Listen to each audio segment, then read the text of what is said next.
Bismillahirrahmanirrahim. Assalamualaikum warahmatullahi wabarakatuh. Alhamdulillahirabbil alamin. Allahumma shalli ala Muhammad wa ala ali Muhammad. Nah, sebelum kita mulai, teman-teman pasti nih udah sering banget ketemu dengan kedua istilah ini waktu belajar matematika, yaitu bilangan dan angka. Nah, kira-kira teman-teman udah paham belum nih terkait dengan istilah bilangan dan angka? Nah, kalau belum, yuk sama-sama kita pelajari dan kita pahami apa sih bedanya bilangan dan angka. Karena ternyata kedua istilah ini tuh punya berbeda makna, alias nggak sama pengertiannya. Nah, oke, tanpa lama-lama lagi, yuk lanjut kita belajar terkait dengan bilangan dan angka. Nah, enaknya sih ya kalau untuk memahami bilangan dan angka, kita pakai contoh kasus deh. Misalnya nih, teman-teman nih lagi ditugaskan untuk mengajar suatu kelas internasional nih. Nah, ini kelas ini nih untuk anak-anak nih, anak-anak ya usia SD baru masuk deh gitu. Nah, ternyata di kelas itu teman-teman hanya ditugaskan untuk mengajar 5 orang anak. Tapi semua anak-anak itu berasal dari 5 negara yang berbeda. Nah, kelima negara itu yaitu Indonesia, Inggris, Prancis, Jepang, dan Tiongkok atau Cina ya yang sering kita kenal ya. Nah, pada saat sesi perkenalan, teman-teman nih inisiatif nih mau bawain balon buat kelima siswa tersebut gitu. Nah, kayak balon kayak gini nih, diikat gini nih, ada ikatannya. Nah, ini kan balonnya kan ada warna merah, pink, biru, hijau, kuning. Berarti total ada 5 balon ya. Nah, ketika teman-teman sudah bawakan balon itu ke kelas, teman-teman nanya nih ke masing-masing siswa, itu masing-masing anak.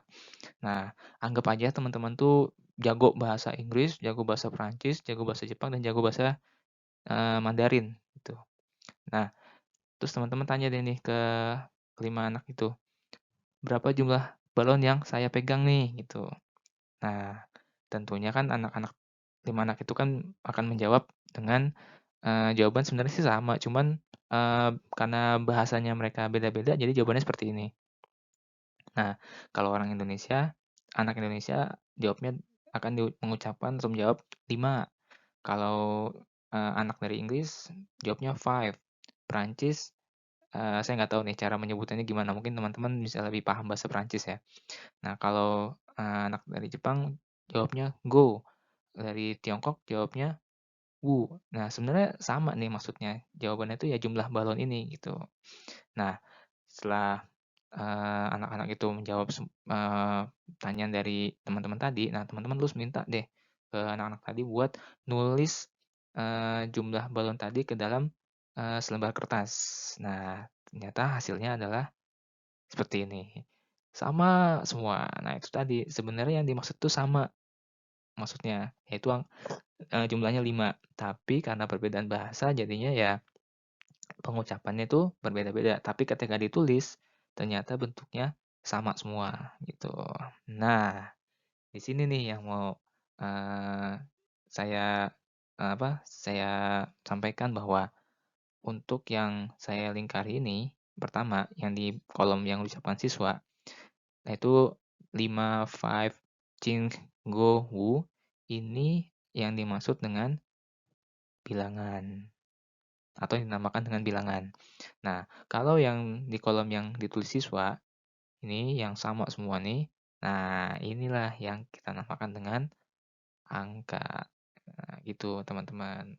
Ya, kalau secara contoh kasus dan kita gambarkan dengan tabel ini mungkin teman-teman udah mulai kebayang ya, bedanya bilangan dan angka. Nah, gimana sekarang kalau kita jelaskan perbedaan ini dalam, kalimat gitu. Nanti kalau misalkan teman-teman ditanya, "Apa sih bedanya bilangan dan angka?" Nanti teman-teman juga akan bisa jawab gitu.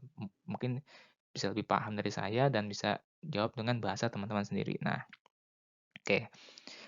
Nah, kalau kita, jabarkan dengan kalimat, nah perbedaan bilangan dan angka tuh seperti ini. Nah, kalau bilangan itu kalau ini saya, saya menggunakan kalimat saya sendiri ya, nanti teman-teman terserah mau, menjawabnya nanti dengan kalimat yang ini juga atau mungkin punya pendapat pribadi masing-masing monggo silakan aja gitu. Yang penting teman-teman paham apa itu yang maksud dengan bilangan.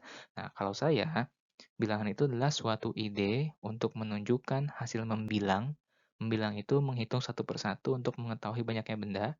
Kemudian hasil mengukur, nah mengukur teman-teman tahu lah ya seperti apa. Kemudian hasil kalkulasi, ini mungkin istilahnya nggak apa ya, masih agak-agak jarang terdengar juga di ketika belajar matematika.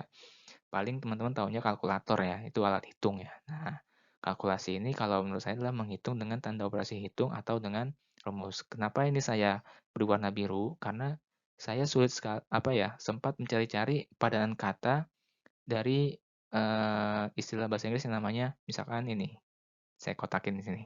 Nah, padanan katanya kalau dalam bahasa Inggris itu lebih kelihatan. Kalau saya lebih cenderung menggunakan kata membilang daripada menghitung, karena menghitung itu nanti bisa bisa count, bisa calculate kalau teman-teman buka kamus bahasa Inggris gitu. Nah, ini padanan katanya kalau membilang itu count gitu. Misalkan kayak, petugas kereta api menghitung jumlah penumpang kan pakai counter-counter gitu. Nah, itu namanya satu persatu kita hitung namanya count atau membilang. Kalau ngukur measure ya pakai alat lah kayak pakai penggaris, pakai meteran, pakai termometer lah, macam-macam lah sebagainya gitu. Nah, kalau kalkulasi atau calculate ini kita mengerjakan hitungan itu ya pakai operasi hitung, plus minus kali bagi atau tambah kurang kali bagi. Kayak di kalkulator yang teman-teman tahu lah, kalkulator ada tanda tambah kurang kali bagi. Nah, kalau ada lagi pakai rumus, misalkan menghitung atau calculate area of circle, luas dari lingkaran, rumusnya VR kuadrat gitu ya. Nah, seperti itu teman-teman. Ini boleh teman-teman punya pendapat lain untuk memahami bilangan itu seperti apa gitu. Kalau saya menggunakan kalimat saya sendiri tuh ya seperti ini gitu. Nah, kemudian untuk angka.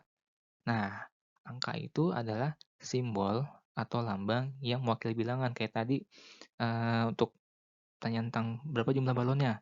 Kalau masing-masing anak menjawab itu kan pakai bahasa mereka masing-masing. Nah, kalau ada yang tidak paham bahasanya, itu akan bingung gitu kan. Nah, makanya diciptakanlah namanya simbol atau lambang untuk mewakili bilangan yang diucapkan tersebut. Sehingga nanti ketika semuanya melihat simbol itu, mereka akan mengerti semua gitu. Nah, contoh tadi akhirnya kan simbolnya adalah angka 5 yang selama ini kita kenal. Nah, kalimat itulah yang simbol 5 dulu yang disebut dengan angka, mewakili bilangan 5 seperti itu, teman-teman.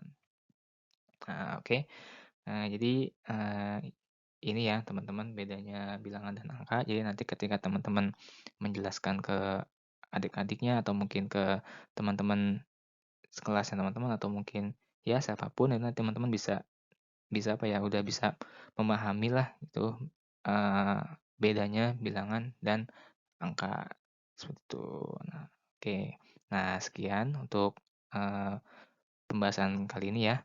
Eee, Kurang lebihnya saya mohon maaf kalau penyampaiannya masih ada kekurangan dan kekeliruan, karena, kebenaran dan sempurnaan itu hanya milik dan berasal dari Allah Subhanahu wa taala.